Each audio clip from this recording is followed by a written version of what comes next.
products, and then the distribution and retailing of petroleum products.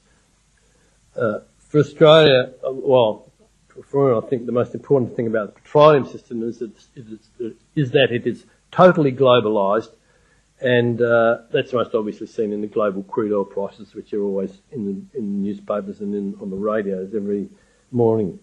And we know that they affect us because we pay the same price as everyone else in the world, unless they happen to live in a country which has special subsidy programs.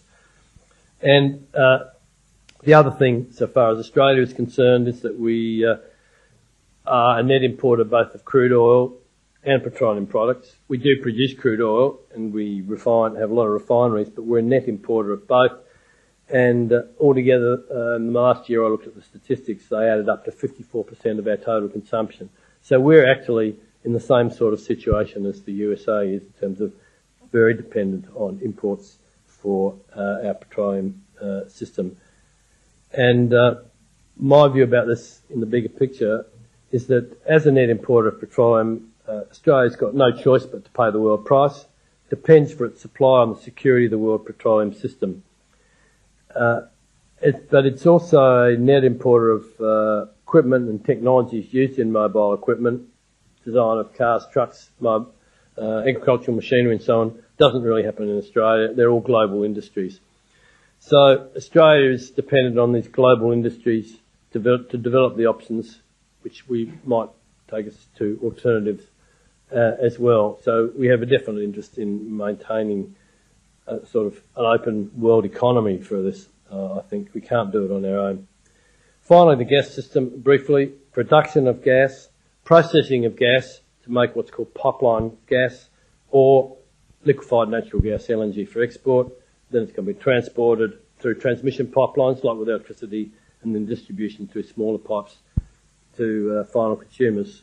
What's happened institutionally, similar in parallel with the electricity, it's been sort of transformed institutionally and markets introduced. But the other thing that's very important that affects our future for gas is that Australia, there's now a big world trade in international trade in gas, and if you're an island country like Australia, you want to export gas, it's exported as liquefied natural gas. Can be carried a long way around the world. There's now global trade in this.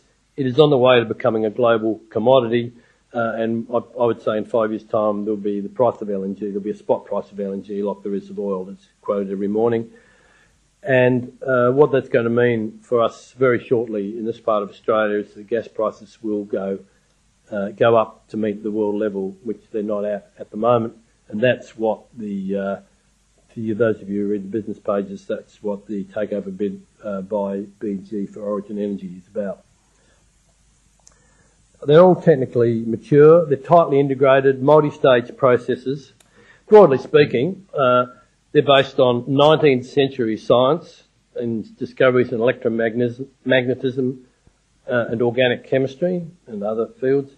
Early 20th century engineering, the steam turbine for electricity generation, AC transmission and distribution, petroleum drilling, petroleum refining, gas processing. All that was really in the first half of the 20th century. And the sort of logic of the IT that runs them in the centralised system, you might be called mid-20th century IT, centralised control and dispatch. The key technical and economic characteristics, as I see it, that they are characterised by significant technical and organisational economies of scale. The investments are large and lumpy, usually have significant environmental impacts, and they require a high level of centralised control. Other characteristics of them is that they are physically vulnerable, whether it's to weather or malicious intent, because they have such a small number of strategic facilities and links. In that sense, they do require a high level of social control. The workforce, relatively, is a small cadre of high-skilled people, engineers, technicians and tradespeople, mostly with very specialised skills.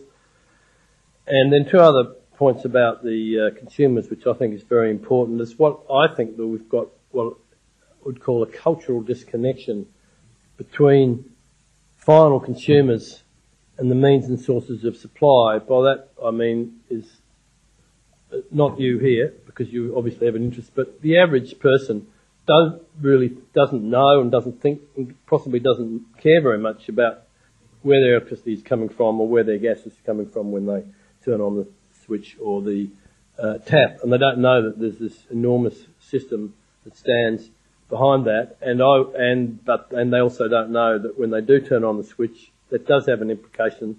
Just that little bit more coal's burnt back at the power station, and that few more molecules of CO2 go up the flue. And this is not accidental. This has been the whole thrust of the technology development of at least the last half century.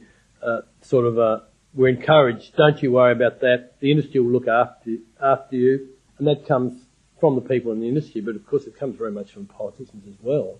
We're told, we'll keep the lights on for you, don't you worry about that. And I think there's also a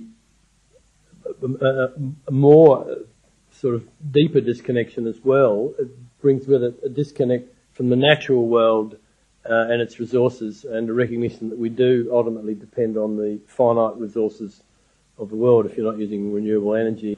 For the next 10 minutes, at the end of my time, I want to talk about the future. Will these energy systems that I've been describing be able to ensure that in the years to come, Australian businesses and households continue to have access to supplies of energy that are sufficient, reliable and in the correct form? That was the definition I used at the beginning, to meet their needs. That is to provide energy security. I don't think they're very well placed to do that at all. And I think that we really need to think about that in terms of what I say is the two major long-term threats to our energy security. And I think there's two of those. There's the greenhouse gas emissions issue, and there's also the question about the availability of petroleum, that's sometimes referred to as the peak oil issue. And it's not in this lecture sort of to go on to why I think they are really important. All I'd just say is that even if you have doubts about maybe the scientific reality of either of all those, I think that what you'd call a prudent risk management approach to the future of a society and indeed of the planet demands that you should actually act as if that is correct, because there's certainly quite a high probability, even everyone would admit that they are correct. But so how do we think about how are we going to do that if that's what we're going to do? Well, it's very simple in terms of there's just two broad approaches. One, you reduce the demand for energy by using it more efficiently, using less energy to produce all the services we need. And secondly, you change the way we supply the energy to move away from current technologies which produce a lot of emissions to technologies which use lower emissions. A few things about energy efficiency. There's just abundant evidence from all sorts of studies all around the world what a big potential there is. Now, there are enormous opportunities to use electricity more efficiently in houses and commercial buildings, which you might remember use more than half of all the electricity that we consume. And just a couple of, one particular example, which I know about, a building in Canberra. It's owned by Australian Ethical Investment. It was a 20-year-old building. They refurbished it, a commercial office building of 3 stories, I think. They refurbished it in a way to achieve high efficiency, reaches what's called a 6-star standard. The refurbishment didn't cost any more than a conventional comprehensive refurbishment and new fit-out per square metre of the office building. Their energy consumption is 1/3 of the buildings next door. There's 5 of them that are the same, and they're the only one that's changed, and their energy consumption is only 1/3. And what it means is we're going to have a fundamental transformation of the electricity supply system, which is really the third stage of the history of the electricity industry. The first stage was when it started in the late 19th century.